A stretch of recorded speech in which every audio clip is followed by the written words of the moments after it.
चोपड़ा बैठा हुआ है। आप लोगों ने कसर कोई नहीं छोड़ी, पूरा मीटर खींचा था। 18-20 हजार से जीत कर गए रामगढ़ से, लेकिन साजिशपूर्ण तरीके से उनको संसद में जाने से रोका गया। लेकिन अनिल जी, आप नौजवान हो, आप हिम्मत रखो, संघर्ष करो। जब जनता मौका देगी तो छप्पर फाड़ के देगी, फिर को रोकने वाला नहीं होगा। जीवन में समय कभी एक साथ नहीं रहता, समय कभी एक साथ नहीं रहता। जिन लोगों को सत्ता की चाबी दी जाती है, उनसे अपेक्षा की जाती है कि आप अपनी पूरी ताकत जनता की सेवा में लगाओ, गरीब का कल्याण करो। आज क्या हालात बने हुए हैं, बच्चों का बलात्कार हो रहा है, विकास के नाम पर सिर्फ घोषणा हो रही है। इतना झगड़ा, मुझे पता नहीं कौन मंत्री है और कौन नहीं है। अब तो पूछते डर लगता है मेरे को। मुझे किसी पत्रकार ने पूछा, हमारे समाज के बड़े वरिष्ठ नेता हैं, दूसरी पार्टी के लेकिन बड़े वरिष्ठ नेता हैं, डॉक्टर किरोड़ी मीणा जी। अब वो मुझे एक पत्रकार ने पूछा कि डॉक्टर साहब मैं अभी इस्तीफा वापस नहीं लिया। मैंने उनसे कहा था ना कि मेरी पार्टी का मसला नहीं है, मसला भाजपा का है। वो निपटेंगे इससे। कि मैंने भाजपा के नेताओं को सलाह दी, अगर सच्चे मन से मनाओगे तो मान जाएंगे, वो आधे मन से मनाते तो कौन मानेगा? उनका मनाने का मन ही नहीं है। इस क्षेत्र की चर्चा करी, इस क्षेत्र से, इस इलाके से सालों नहीं दशकों का लगाव है, दशकों का लगाव है। इस क्षेत्र ने जो आशीर्वाद दिया है, जो असीम प्रेम दिया है, वही हमारी सबकी सबसे बड़ी ताकत है। इस इलाके से आप सब ने हर मौके पर आगे बढ़कर 36 कौम के लोगों ने समर्थन दिया है, सहयोग दिया है। सबसे पहले तो मैं आप सब लोगों का बहुत बहुत धन्यवाद करता हूं, अपने आशीर्वाद का, अपने सहयोग का, अपने समर्थन का। जिस रोड की बात कर रहे हैं, मनोहरपुर से दौसा, ये 60 किलोमीटर की रोड थी। राष्ट्रीय राजमार्ग 11, फिर 11A, फिर 11A एक्सटेंशन। और मैं समझता हूं इस रोड के निर्माण के बाद इस क्षेत्र में तमाम संभावनाएं बन गई हैं विकास की, प्रगति की। और मैं देखता हूं कि क्षेत्र में अब खुशहाली का माहौल है। और जब सड़क बनती है इतनी बड़ी, जब दो क्षेत्र जुड़ते हैं तो आसपास के पूरे इलाके को लाभ होता है। इसमें कोई एक जाति, एक धर्म, एक समाज, एक बिरादरी की बात नहीं है।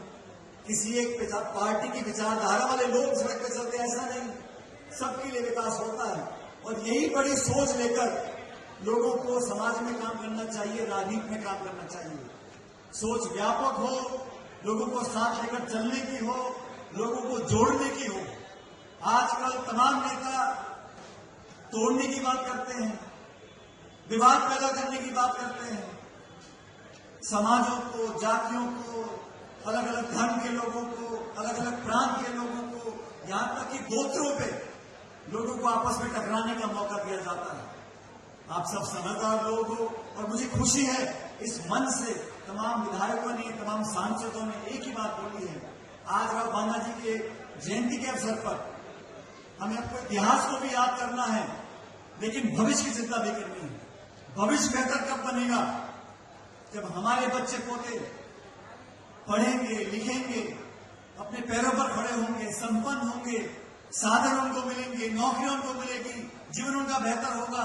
समाज में जो कमियां हैं, कुरीतियां हैं, उनको दूर करने का एकमात्र इलाज है हम शिक्षित हों, पढ़ें लिखें और साधन संपन्न बने। ये कोई राजनीतिक मंच नहीं है कि मैं आप लोगों से 2-3 सवाल जरूर पूछना चाहता हूं। आज चाहे हमारा आदिवासी समाज हो, चाहे दलित समाज हो, बार बार सड़कों पे क्यों आना पड़ता है? बार बार भारत बंद क्यों करना पड़ता है? बार बार आंदोलन क्यों करना पड़ता है? हक और अधिकार जो अम्बेडकर साहब ने संविधान में लिखे थे, आज उनको कौन लोग चुनौतियां दे रहे हैं? आज वो कौन लोग हैं जिनके साए से आदिवासी दलित समाज के अंदर घबराहट पैदा होती है? हम लोग भी सरकार में रहे, मनमोहन सिंह जी 10 साल प्रधानमंत्री रहे, मैं उनकी सरकार में मंत्री रहा। मैं आप लोगों से पूछना चाहता हूं, जब कांग्रेस की सरकार दिल्ली में थी मनमोहन सिंह जी प्रधानमंत्री थे, कभी आदिवासी समाज को लगा कि हमारे अधिकार छीन सकते हैं? कभी किसी को लगा कि संविधान में संशोधन कर सकते हैं? तो क्या कारण है कि बड़े बड़े पदों पर बैठे लोगों को बार बार ये सफाई देनी पड़ती है, बार बार ये सफाई देनी पड़ती है कि हम संविधान से छेड़छाड़ नहीं करेंगे, हम आरक्षण से छेड़छाड़ नहीं करेंगे? अरे भाई, आप ही के लोग बोल पड़कर लोगों को उकसाते हैं, संशय पैदा करते हैं। इसलिए मैं आप लोगों से कहना चाहता हूं, हम सब लोग जो राजनीति में काम करते हैं, हो सकता है हमारे अलग अलग सोच और अलग अलग विचारधारा हो, लेकिन हम सबका दायित्व है, इस देश में सबसे बड़ा ग्रंथ अगर कोई है, हमारा संविधान है। और मैं इस मंच से धन्यवाद देना चाहता हूं राहुल गांधी जी का। उन्होंने संविधान को सुरक्षित रखने का, संविधान की मूल भावनाओं को सुरक्षित रखने का, संविधान के असली मूल को जनता तक पहुंचाने का जो संकल्प लिया है, उससे पूरे देश में आज एक नई उमंग दौड़ी है। एक नई सरकार का गठन दिल्ली में हुआ है। राजनीति में हार जीत होती रहती है, लेकिन इन 10 सालों में जब से सरकार दिल्ली में बैठी है, हमारा जो किसान वर्ग है, जो वंचित वर्ग है, जो दबा कुचला पिछड़ा दलित आदिवासी वर्ग है, वो अपने आप को आज ठगा और महसूस क्यों करता है? बार बार लोगों के जहन में सवाल क्यों आता है कि अगर 400 पार हो जाते तो न जाने क्या करते? धन्य इस देश की जनता जिन्होंने लोकतंत्र को जिंदा रखते हुए एक ऐसी त्रिशंकु लोकसभा दी है जहां किसी दल को बहुमत नहीं मिला है। ये गलतफहमी नहीं पालनी चाहिए, किसी दल को बहुमत नहीं मिला।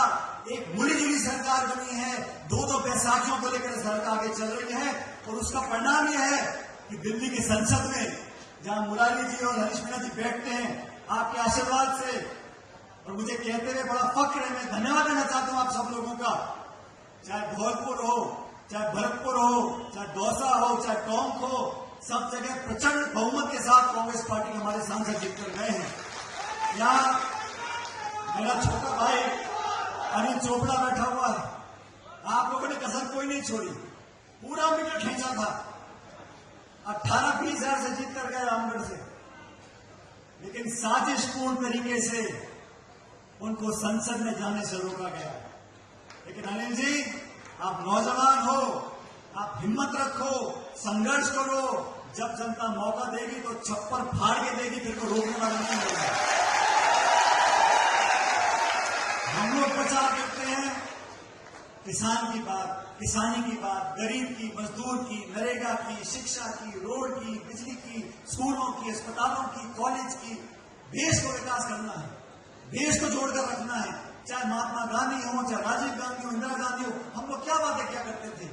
ये देश सबका है, सबकी भागीदारी है, सब नागरिक बराबर है। कानून संविधान बोलता है हर नागरिक का एक वोट है, कोई पक्षपात नहीं होगा, कोई भेदभाव नहीं होगा, संविधान सबसे ऊपर है। देश की सरकार चलेगी तो संविधान की भावना से चलेगी।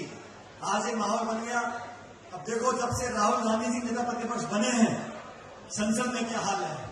बड़े बड़े नेताओं के मूडे मुरझा गए, वो रौनक चली गई, वो हंसी चली गई। और जो बिल लेके आते हैं, पहले कहा लैटरल एंट्री करेंगे, जो आईएएस के अधिकारी हैं उनकी भर्ती सीधा करेंगे। मतलब वहां पर भी वो जो दलित, पिछड़ा, आदिवासी, गरीब पक्ष के लोग हैं, उनके बच्चों को रोकना चाहते थे। हमने विरोध किया और सरकार को अपना आदेश वापस लेना पड़ा, क्योंकि ये विपक्ष की ताकत है, ये आपके संघर्ष की ताकत है। बहुत सारे बिल पार्लियामेंट में लेकर आते हैं कि जब पूरा विपक्ष दहाड़ता है तो संख्या बल देखो, 290 तो सत्ता के हैं और 234 विपक्ष के हैं। बहुत ज्यादा फासला नहीं है, लोग समझ रहे हैं। मैं आप सब लोगों से आग्रह करना चाहता हूं, हमारा आदिवासी समाज, हमारा दलित समाज हमारी आन बान और शान है। मैं आप लोगों को विश्वास दिलाता हूं, आपके हितों के लिए, आपके बच्चों के भविष्य को संरक्षित रखने के लिए जो भी हमें करना पड़ेगा, हम करने को तैयार हैं। हम उस दल से वास्ता रखते हैं जो 130 साल से देश को सींचती आई है। सत्ता हो या विपक्ष हो, सबको साथ लेकर आगे चलने का हमने संकल्प लिया है। हम लोग राजनीति में हैं, हमारे विरोधी भी हो सकते हैं। विरोध होता है वैचारिक सोच का, काम करने के तरीके का, उस पर चर्चा हो, संवाद हो। लेकिन जो लोग हमारी राजनीति को जानते हैं वो समझते हैं हमने बड़े से बड़े विरोधी का भी अगर विरोध किया है, डट कर किया है, लेकिन संयम से किया है, मर्यादापूर्ण भाषा से किया है। विरोधियों का सम्मान करना, अपने प्रतिद्वंदी को इज्जत देना, संयम और मर्यादा की सीमा को नहीं लांघना, ये हमारी राजनीति का परिचय है। ये राजस्थान है साथियों, ये तो अतिथि देवो भव की भूमि है। जो भी आएगा उसका स्वागत है। प्यार मोहब्बत का इतिहास रहा है। वाणी में विनम्रता रखनी चाहिए, लोगों को सम्मानपूर्वक संबोधन करना चाहिए। और अगर राजनीति की बात आ रही है तो अब चुनाव उपचुनाव आने वाले 5-6 जगह, तब तो बात करने में पता पड़ जाएगा। मैं तो इतना ही कहता हूं, पहली बात कि जीवन में समय कभी एक सा नहीं रहता, समय कभी एक सा नहीं रहता। जिन लोगों को सत्ता की चाबी दी जाती है उनसे अपेक्षा की जाती है कि आप अपनी पूरी ताकत जनता की सेवा में लगाओ, गरीब का कल्याण करो। आज क्या हालात बने हुए हैं, बच्चों का बलात्कार हो रहा है, विकास के नाम पर सिर्फ घोषणा हो रही है। इतना झगड़ा, मुझे पता नहीं कौन मंत्री है और कौन नहीं है। अब तो पूछते डर लगता है मेरे को। मुझे किसी पत्रकार ने पूछा, हमारे समाज के बड़े वरिष्ठ नेता है, दूसरी पार्टी के लेकिन बड़े वरिष्ठ नेता है, डॉक्टर किरोड़ी मीणा जी। अब वो मुझे एक पत्रकार ने पूछा कि डॉक्टर साहब मैं अभी इस्तीफा वापस नहीं लिया।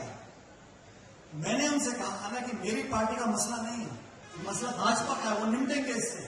कि मैंने भाजपा के नेताओं को सलाह दी, अगर सच्चे मन से मनाओगे तो मान जाएंगे। वो आधे मन से मनाते तो कौन मानेगा? उनका मनाने का मन ही नहीं है। मनाओ तो मान जाएंगे। और राजनीति में अलग अलग विचारधारा है, अलग अलग पृष्ठभूमि है। हम सब लोग, हमारा अंतिम उद्देश्य क्या है कि हमने से जनता की सबसे बेहतर सेवा कौन कर सकता है। हमारा कोई आपसी झगड़ा नहीं है, कोई व्यक्तिगत किसी से लाग लगे पेट नहीं है। हम तो विचार के माध्यम से, योजना के माध्यम से, घोषणा पत्र के माध्यम से, अपनी सोच के माध्यम से जनता को प्रभावित करते हैं। आप हमको वोट दो, हम बेहतर सेवा कर सकते हैं। जो प्रतिस्पर्धा है वो जनता की कसौटी पर खरा उतरने की है। उसमें सबका स्वागत, अपनी बात को रखें, बाकी जनता निर्णय करेगी। लेकिन इस क्षेत्र के लोगों को इतनी बड़ी तादाद में आप लोग आए हो और इतनी शांति से, इतनी लंबे समय से आप लोग बैठे हो, ये दिखाता है कि आपके समाज में जो एकता है, आप में जो एकजुटता है और आपस में जो विश्वास है, वो हमारी सबसे बड़ी ताकत है।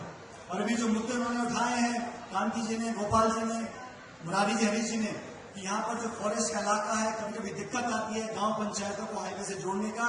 अब तो दोनों सरकारें एक ही दल की हैं और दोनों मंत्री भी अलवर के ही हैं, राजस्थान के भी और केंद्र के भी। हम भी उनसे आग्रह करेंगे कि गरीब और किसानों के लिए सहूलियत देने के लिए कुछ रियायत दें, ताकि सारी लिंक रोड हम जोड़ सकें, पंचायतों को इस हाईवे से जोड़ सकें, लोगों को उसका फायदा मिल सके।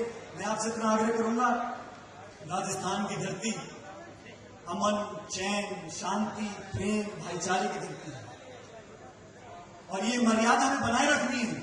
हमारे पूर्वजों ने हमको ये पूंजी दी है कि पूरे देश और दुनिया में इस धरती की मिट्टी की जो महक है वो खूबसूरती की है, वो प्रेम की है, वो भाईचारे की है। उसको हमेशा बनाए रखना।